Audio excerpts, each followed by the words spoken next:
সেদিন ভিডিওটা আপ করলাম যে লিপস্টিকের, সেটার পরে আমি কিছু ইন্টারেস্টিং কমেন্ট পড়লাম। কেউ কেউ বলল যে আপা আপনার এই পেপারটা আমরা সংরক্ষণ করতে চাই। কেউ কেউ বলল এই টিস্যুটা তো এখন কালেক্টেবল হয়ে গেল। কেউ কেউ বলল এই রংটার কোনো নাম আছে। আবার কেউ বলল আপনাকে খুব স্যুট করেছে লিপস্টিকটা। সো আমি এই ইন্টারেস্টিং সব অবজারভেশন পেলাম। কিন্তু আসলে আমি যে কারণে এই বলাটার অবতারণা, সেটা হলো আমরা যখন কাউকে ইম্প্যাক্ট তৈরি করতে চাই, আমরা যখন মানুষ বা সমাজের ধারণা বা একটা রিফর্মেশন ঘটাতে চাই, আমরা আমাদের মতো করে যদি বলতে থাকি, তাহলে তখনই সেটা মানুষ বুঝতে পারঙ্গম হবে, যখন সে বুঝতে পারবে এটা তার জন্যে করা। সো এটা একটা ফিলসফিক্যাল অ্যাসপেক্ট যদি থেকেও থাকে, তারপরেও মানুষ খুব স্বভাবতই ইনটিউটিভ, এবং ইনটিউটিভ বলেই সে বুঝতে পারে কে তাকে চায়, কে তাকে চায় না, কে তাকে টানে, কে তাকে টানতে পারে না। এবং সেজন্যই বোধ করি মানুষকে টানা বা মানুষকে পরিবর্তন করতে, মানুষকে ট্রান্সফর্ম ঘটাতে বা তার জীবনকে পরিবর্তিত করতে আমাদের প্রত্যেকে, যারা স্পেশালি এক ধরনের ইন্সপিরেশন নিয়ে, মোটিভেশন নিয়ে কাজ করি, তাদের অত্যন্ত সূক্ষ্মভাবে মানুষকে ভালোবাসতে হবে। সেটা দেখানোর জন্যে নয়, তাকে বোঝানোর জন্যে আসলে কিভাবে সে এই চেঞ্জের অংশ হতে পারে। এখন যেহেতু সবাই একদিকে হাঁটে, এরকম একটা সময় দিয়ে আমরা পার করছি যে এআই যেদিকে বলবে সেদিকেই আমরা যাব। কিন্তু আমাদেরও তো মাথা আছে, আমাদেরও তো ব্রেইন, আমরাই তো এআইকে চালাই। তাহলে আমরা ওই লাইনটা ব্রেক করে একটা নতুন লাইন দিব, এটাই তো স্বাভাবিক।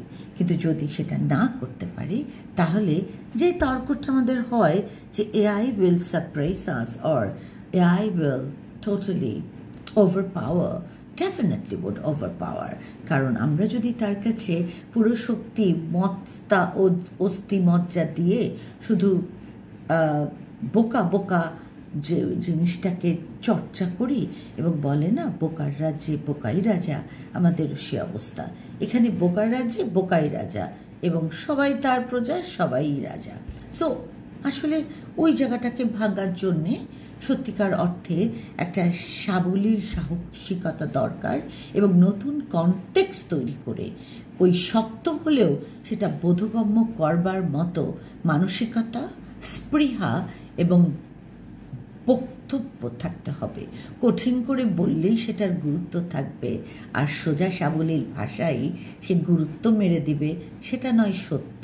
আবার ইংলিশ বললেই মানুষ বুঝবে না, তাও কিন্তু সত্য নয়। কারণ ইংলিশ বা ফ্রেঞ্চ বা স্প্যানিশ, ইটালিয়ান, যেই ভাষাভাষী হোক, তারা যখন অঙ্গ প্রত্যঙ্গের মাধ্যমে তাদের ভাষাটা বলে, like গ্রাzie, come ça va, or bonjour madame, মানুষ বুঝতে পারে শুভেচ্ছা, konnichiwa মানে হ্যালো জাপানিজে।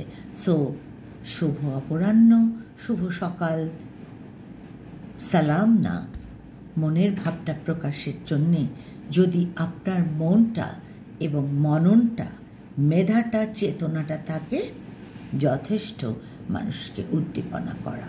সো শাড়ি পরলেই বাঙালি, শাড়ি না পরলেই অবাঙালি, কথাগুলো যেমন ভুল, তেমন আসল হলো যা বলতে চাইছেন তা মানুষ বুঝছে তো, আর যা বুঝাতে চাচ্ছেন তা আপনি বিশ্বাস করতে চাইছেন তো।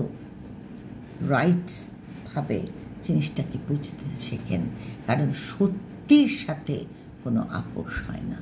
সত্যি is universal, and forgery or সঠতা is always derailing, but it's a backdated concept.